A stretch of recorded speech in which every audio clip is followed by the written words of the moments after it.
खबर हनुमानगढ़ के नोहर से है, जहां राजस्थान के राज्यपाल कलराज मिश्र शुक्रवार को एक दिवसीय नौहर के दौरे पर रहे।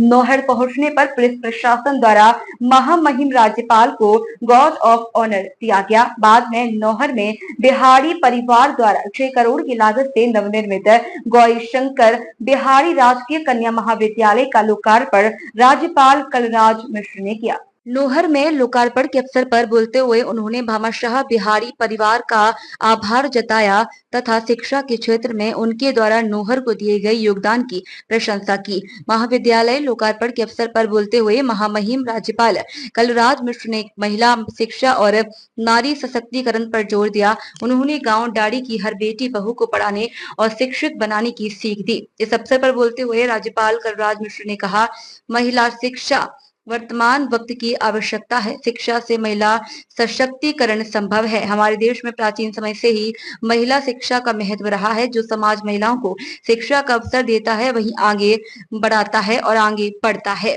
समाज की प्रगति और विकास में महिला शिक्षा की भागीदारी अहम है। उन्होंने कहा कि वर्तमान समय में महिला शिक्षा के अवसर बढ़े हैं, लेकिन आज भी कई चुनौतियां मौजूद हैं, जिनका यथासंभव समाधान का प्रयास किया जाना चाहिए। उन्होंने कहा कि बेटियां वरदान होती हैं, जो घर में प्रसन्नता और उत्साह के वातावरण का निर्माण करती हैं। बेटियों को आगे बढ़ने के अवसर मिलने चाहिए, जिससे कि हम समानता के स्वप्न को साकार कर सके। आपको बता दें कि बिहारी परिवार की प्रशंसा करते हुए उन्होंने महाविद्यालय के नवनिर्मित भवन का अवलोकन भी किया। इस अवसर पर पूर्व शिक्षा मंत्री बीडी कल्ला, नोहर विधायक अमित चाचाड़ तथा जयपुर से पधारे बिहारी परिवार उनके साथ मौजूद रहे।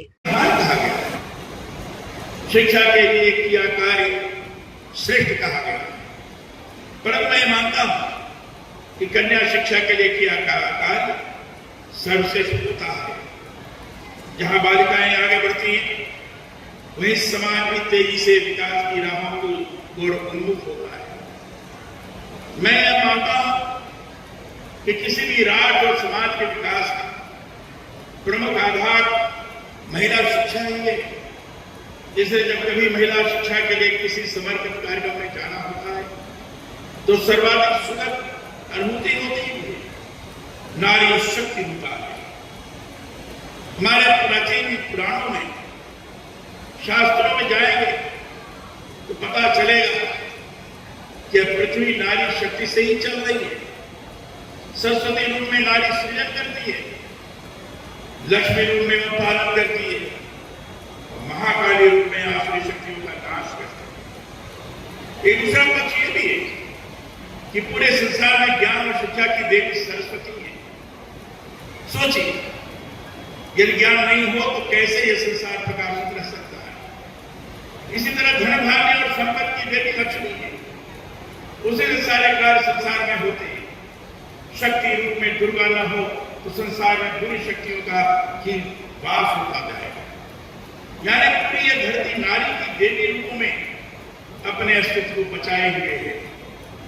आधुनिक परिप्रेक्ष्य में सोचता हूं तो यह भी लगता है कि महिलाएं संवेदनशीलता से निर्णय लेने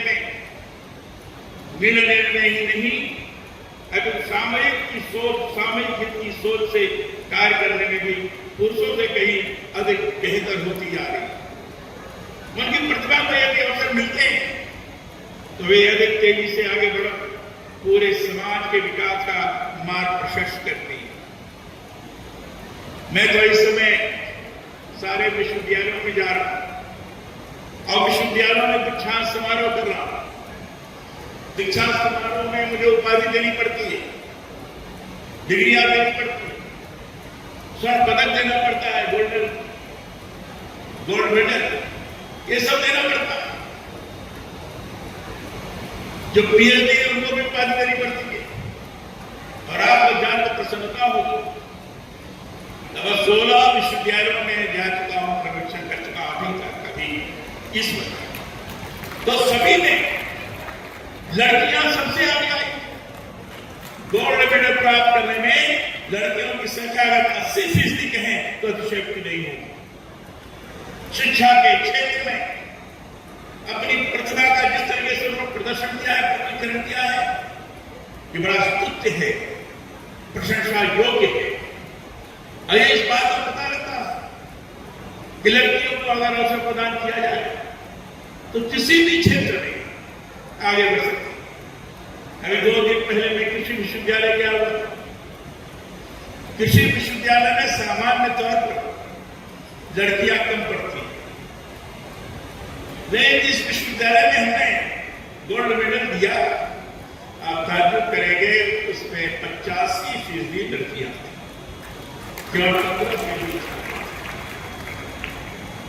इस बात को प्रकट करता है कि जिस क्षेत्र में बालिकाओं को अवसर प्रदान किया जाता है,